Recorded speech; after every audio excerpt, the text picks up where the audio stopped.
Hi all, എല്ലാവർക്കും പ്രാർത്ഥനാ തീർത്ഥത്തിൻ്റെ പുതിയൊരു വീഡിയോയിലേക്ക് സ്വാഗതം. നാളെ മെയ് 16 വെള്ളിയാഴ്ച സങ്കടഹര ചതുർത്ഥിയാണ്. എല്ലാ സങ്കടങ്ങളിൽ നിന്നുമുള്ള മോചനം എന്നാണ് ഈ ചതുർത്ഥിയുടെ നാമം തന്നെ വ്യക്തമാക്കുന്നത്.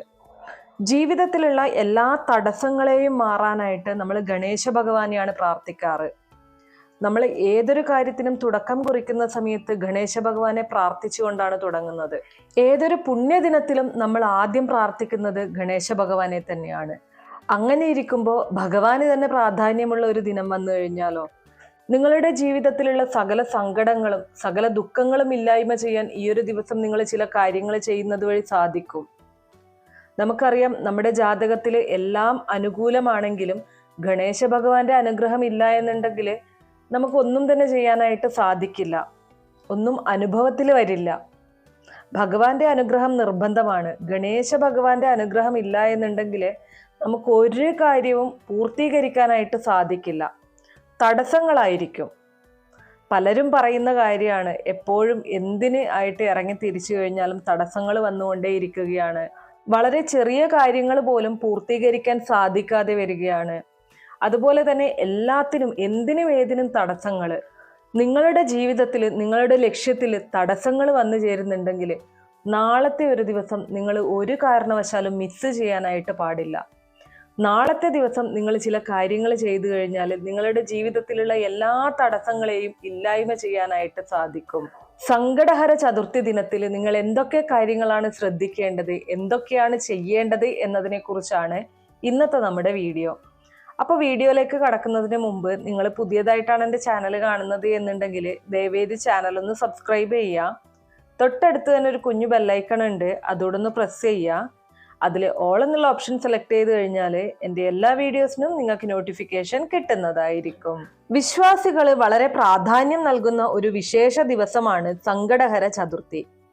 ഈ ദിവസം വിഘ്നേശ്വരനെ ഭജിക്കുകയും വ്രതമനുഷ്ഠിക്കുകയും പൂജ നടത്തുകയും ചെയ്യുന്നത് എല്ലാ വിഘ്നങ്ങളും സങ്കട ദുരിതങ്ങളും ഇല്ലാതാക്കുമെന്നാണ് വിശ്വാസം. ഞാൻ നേരത്തെ പറഞ്ഞതുപോലെ തന്നെ നമ്മൾ ഏതൊരു നല്ല കാര്യത്തിന്, ശുഭകാര്യത്തിന് തുടക്കം കുറിക്കുമ്പോഴും അതുപോലെ തന്നെ ഏതൊരു പുണ്യദിനത്തിന് തുടക്കം കുറിക്കുമ്പോഴും ഒക്കെയും തന്നെ നമ്മൾ ആദ്യം തന്നെ പ്രാർത്ഥിക്കുന്നത് ഗണപതി ഭഗവാനെയാണ്. അപ്പോൾ വിഘ്നേശ്വരനായ ഗണപതി ഭഗവാന് പ്രാധാന്യമുള്ള ദിനങ്ങളിൽ ഭഗവാനെ ഭജിക്കുന്നത് ഉത്തമ ഫലങ്ങൾ നൽകും എന്നുള്ളത് എടുത്തു പറയേണ്ട ആവശ്യമില്ല. തുലാമാസത്തിലെ തിരുവോണം, മീനത്തിലെ പൂരം, മലയാള മാസങ്ങളിലെ ആദ്യ വെള്ളിയാഴ്ച, എല്ലാ മലയാള മാസത്തിലും വരുന്ന സങ്കടഹര ചതുർത്ഥി എന്നീ ദിനങ്ങളിൽ ഗണപതി ഭഗവാനെ പ്രാർത്ഥിക്കുന്നത് ഭഗവത് പ്രീതിക്ക് കാരണമാകും എന്നാണ് വിശ്വാസം.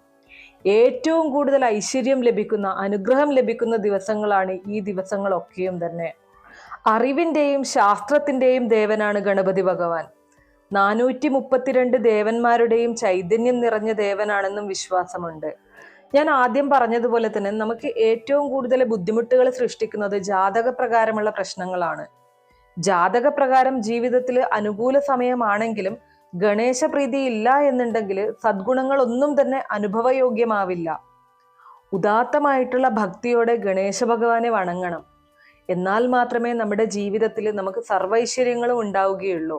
നാളെ സങ്കടഹര ചതുർത്ഥി ദിനത്തിലെ ഗണപതിയുടെ 1008 ഭാവങ്ങളെ വർണ്ണിക്കുന്ന ഗണേശ സഹസ്രനാമം, 108 ഭാവങ്ങളെ വർണ്ണിക്കുന്ന ഗണേശ അഷ്ടോത്തരം, ഗണേശ പഞ്ചരത്ന സ്തോത്രം എന്നിവ ഭക്തിയോടെ പാരായണം ചെയ്യുന്നത് അത്യുത്തമമാണ്.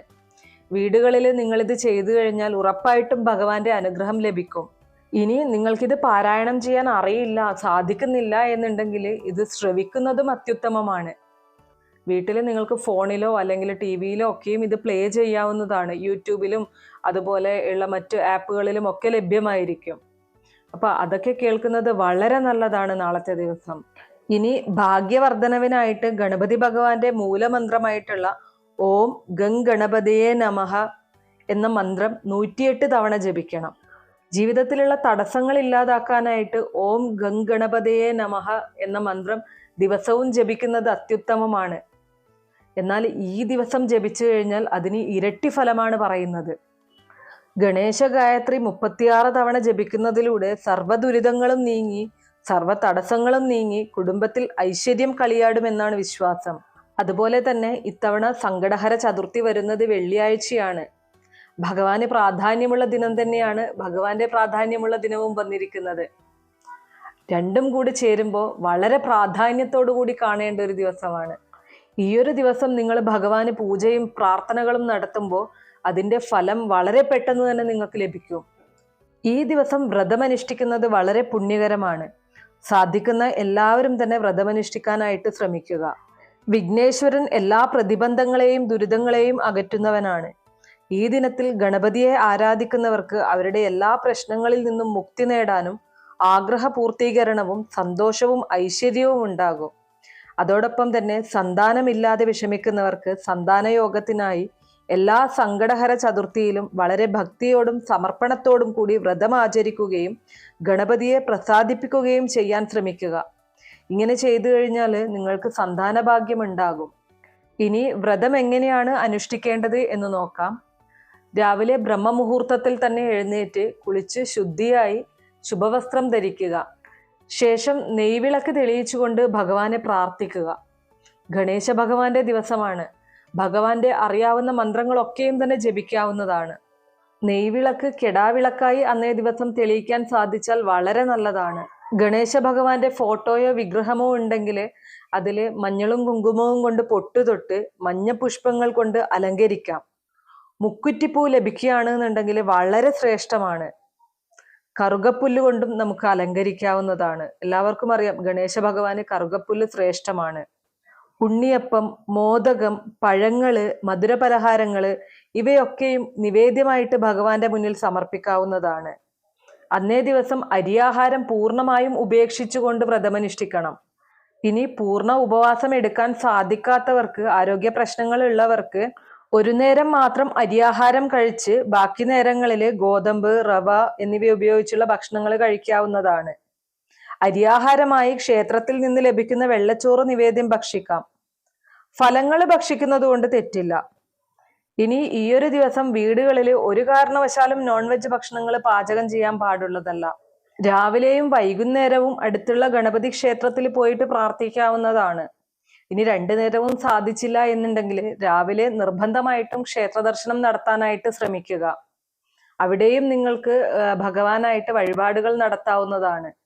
നിങ്ങളെ കൊണ്ട് സാധിക്കുന്ന ഏതെങ്കിലും ഒരു വഴിപാട് നടത്തുക. വീട്ടിലുള്ള ഗണേശ ഭഗവാന്റെ ഫോട്ടോയോ വിഗ്രഹത്തിനോ രാവിലെയും വൈകുന്നേരവും പൂജ നടത്തണം. വൈകിട്ട് ക്ഷേത്ര ദർശനം നടത്താൻ സാധിക്കുന്നില്ല എന്നുണ്ടെങ്കിൽ വീട്ടിലുള്ള വിഗ്രഹത്തിന് തന്നെ പൂജ നടത്തിയാലും മതിയാകും. എല്ലാ ചടങ്ങുകളും പൂർത്തിയാക്കിയ ശേഷം രാത്രി ചന്ദ്രന് അർഘ്യം അർപ്പിച്ച ശേഷം തീർത്ഥമോ പ്രസാദമോ സേവിച്ച് വ്രതം അവസാനിപ്പിക്കാം. ഇനി സ്ത്രീകൾക്ക് വീട്ടിൽ അന്നേ ദിവസം ചെങ്കണപതി ഹോമം നടത്തുന്നത് സവിശേഷ ഫലദായകമാണ്. അശുദ്ധി കാലങ്ങളിൽ ഒഴികെ സ്ത്രീകൾ ചെയ്യുന്ന ഹോമം എന്ന പ്രത്യേകതയും ഇതിനുണ്ട്. രാവിലെ കുളിച്ച് ശുദ്ധിയോടെ അടുപ്പ് കത്തിച്ച് അതിൽ തേങ്ങാപ്പൂളും ശർക്കരയും അല്പം നെയ്യും ഗണപതിയെ ധ്യാനിച്ച് ഹോമിക്കുന്നതാണ് ചടങ്ങ്. ഇന്ന് മിക്ക വീടുകളിലും അടുപ്പിൽ തീ കത്തിക്കാറില്ലല്ലോ അല്ലെ. ഫ്ലാറ്റിലൊക്കെ താമസിക്കുന്നവർക്ക് അടുപ്പുമില്ല. അങ്ങനെയുള്ളവർക്ക് ചെയ്യാൻ സാധിക്കുന്ന കാര്യം എന്ന് പറയുന്നത് ചകിരിത്തൊണ്ടില് തീ കത്തിച്ച് അതിലേക്ക് ഈ പറഞ്ഞതുപോലെ തന്നെ തേങ്ങാപ്പൂളും ശർക്കരയും അല്പം നെയ്യും ഗണപതിയെ ധ്യാനിച്ചുകൊണ്ട് ഹോമിക്കാവുന്നതാണ്. ഇത് ചെയ്യുന്ന സമയത്ത് ഗണേശ ഭഗവാന്റെ മൂലമന്ത്രമായിട്ടുള്ള ഓം ഗംഗണപതിയെ നമഃ ജപിച്ചുകൊണ്ടേയിരിക്കണം. ഇങ്ങനെ ചെയ്യുന്നത് കുടുംബത്തിലെ സർവവിഘ്നങ്ങളും നീക്കി ഐശ്വര്യം നിറയുമെന്നാണ് വിശ്വാസം. ഗണേശ ഗായത്രി മന്ത്രം ഇതാണ്: ഏകദന്തായ വിദ്മഹേ വക്രതുണ്ടായ ധീമഹി തന്നോദന്തി പ്രചോദയാത്. ഗണേശ ഭഗവാന്റെ 12 മന്ത്രങ്ങൾ ചേർന്ന ഗണേശ ദ്വാദശ മന്ത്രം സങ്കടഹര ചതുർത്ഥിയിൽ ജപിക്കുന്നതിലൂടെ ഇഷ്ടകാര്യലബ്ധി, വിഘ്ന നിവാരണം, പാപമോചനം എന്നിവയാണ് ഫലം. 108 തവണ ജപിക്കുന്നത് ശ്രേഷ്ഠമാണ്. അല്ലാത്ത പക്ഷം കുറഞ്ഞത് 3 തവണയെങ്കിലും ജപിക്കാനായിട്ട് ശ്രമിക്കുക. ഗണേശ ദ്വാദശ മന്ത്രം: ഓം വക്രതുണ്ടായ നമഃ, ഓം ഏകദന്തായ നമഃ, ഓം കൃഷ്ണപിംഗാക്ഷായ നമഃ, ഓം ഗജവക്രതായ നമഃ, ഓം ലംബോദരായ നമഃ, ഓം വികടായ നമഃ, ഓം വിഘ്നരാജായ നമഃ, ഓം ധൂമ്രവർണായ നമഃ, ഓം ഫാലചന്ദ്രായ നമഃ, ഓം വിനായകായ നമഃ, ഓം ഗണപതയേ നമഃ. ഓം ഗജാനനായ നമഃ. ഇനി ഗണേശ പ്രീതികരമായിട്ടുള്ള മറ്റ് മന്ത്രങ്ങൾ എന്ന് പറയുന്നത് ഏകദന്തം മഹാകായം തപ്തകാഞ്ചന സന്നിഭം ലംബോദരം വിശാലാക്ഷം വന്ദേഹം ഗണനായകം ചിത്രരത്ന വിചിത്രാംഗം ചിത്രമാലാ വിഭൂഷിതം കാമരൂപധരം ദേവം വന്ദേഹം ഗണനായകം സർവവിഘ്നം ഹരം ദേവം സർവവിഘ്ന വിവർജിതം സർവസിദ്ധിപ്രദാതാരം വന്ദേഹം ഗണനായകം ശുക്ലാംബരധരം വിഷ്ണും ശശിവർണം ചതുർഭുജം പ്രസന്നവദനം ധ്യായേത് സർവവിഘ്നോപശാന്തയേ വക്രതുണ്ട മഹാകായ സൂര്യകോടി സമപ്രഭ നിർവിഘ്നം കുരുമേ ദേവ സർവകാര്യേഷു സർവദ. ഈ മന്ത്രങ്ങളൊക്കെയും തന്നെ നാളത്തെ ദിവസം ജപിക്കുന്നത് അത്യുത്തമമാണ്. ഭഗവാന്റെ പൂർണ്ണ അനുഗ്രഹം നിങ്ങൾക്ക് ലഭിക്കും. ഈ ഒരു മന്ത്രങ്ങളൊക്കെ ജപിക്കുന്നത് പുണ്യകരമായിട്ടുള്ള കാര്യമാണ് നാളത്തെ ദിവസം. അപ്പോൾ സാധിക്കുന്ന എല്ലാവരും വ്രതാനുഷ്ഠാനത്തോടു കൂടി തന്നെ ഈ മന്ത്രങ്ങളൊക്കെ ജപിക്കുക. ഭഗവാന്റെ അനുഗ്രഹം എല്ലാവർക്കും ലഭിക്കട്ടെ എന്ന് പ്രാർത്ഥിക്കുകയാണ്. അപ്പൊ ഇത്രയേ ഉള്ളൂ ഇന്നത്തെ വീഡിയോ കുറച്ചു പേർക്കെങ്കിലും ഉപകാരപ്രദമായി കാണും എന്ന് വിശ്വസിക്കുന്നു. ഇതുപോലുള്ള അറിവുകൾക്കായിട്ട് നമ്മുടെ ഈ ചാനൽ ഒന്ന് സബ്സ്ക്രൈബ് ചെയ്യുക. വീഡിയോ ഇഷ്ടമാവുകയാണെങ്കിൽ ലൈക്ക് ചെയ്യാനും ഷെയർ ചെയ്ത് മറ്റുള്ളവരിലേക്ക് എത്തിക്കാനും മറക്കരുത്. നിങ്ങൾക്ക് ഏതെങ്കിലും തരത്തിലുള്ള സംശയങ്ങളോ അഭിപ്രായങ്ങളോ നിർദ്ദേശങ്ങളോ ഉണ്ടെങ്കിൽ കമന്റ് ബോക്സ് വഴി ഇൻഫോം ചെയ്യാവുന്നതാണ്. നന്ദി.